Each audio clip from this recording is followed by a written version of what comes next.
সবাইকে আরো একবার স্বাগতম। আজ আমি আপনাদেরকে দেখাবো কিভাবে আপনার পেজের মধ্যে একজন বন্ধুকে আপনি মডারেটর, এডিটর কিংবা অ্যাডমিন করবেন।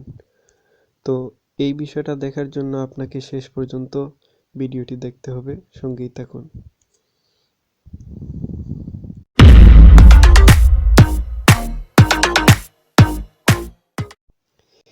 এখন আমি আপনাদেরকে দেখাতে যাচ্ছি কিভাবে একটা ফেসবুক পেজের এডিটর করতে হয় কিংবা অ্যাডমিন করতে হয়।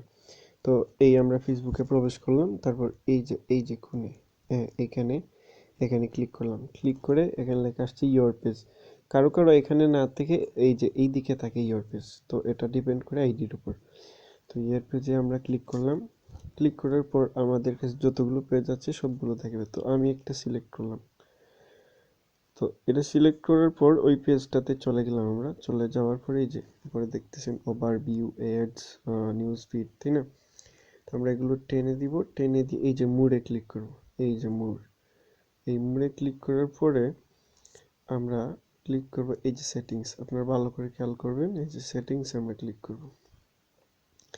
ক্লিক করার পর আমরা এই যে পেজ রুল আছে, হ্যাঁ, পেজ রুল বলতে এইখানেই আসল অপশনটা। এটা হচ্ছে পেজের প্রশাসকগণ, মানে কারা কারা পেজ মেনটেন করতে পারবে।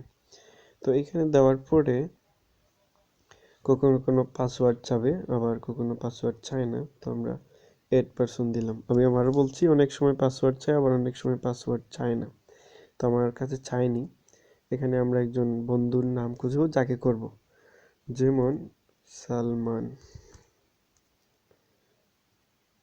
দেখুন সব সালমানগুলো চলে আসছে। তো আমি এখান থেকে একজনকে সিলেক্ট করলাম, তাই না? ওনাকে ধরেন এডিটর দিলাম। দেওয়ার পর এই যে এডে দিলেই কিন্তু হয়ে যাবে। তো আমি এডে দিচ্ছি না, আপনাদেরকে দেখালাম। আমি আবারও বলছি, একটু খেয়াল করবেন। যখন আপনার বন্ধুর নাম খুঁজতে যাবেন, এই যে এই অপশনটা আসার আগে, হ্যাঁ, এই অপশনটা আসার আগে এইখানে দেওয়ার পরে পেজ রুলে ক্লিক দেওয়ার পরে যখন আমাদেরকে নতুন একজন বন্ধুকে অ্যাড করব, এই যে দেখেন এইখানে ক্লিক দেওয়ার পরে অনেক সময় পাসওয়ার্ড চায়। তো আপনার ফেসবুকের পাসওয়ার্ড দিয়ে কন্টিনিউ করবেন। ধন্যবাদ অসংখ্য।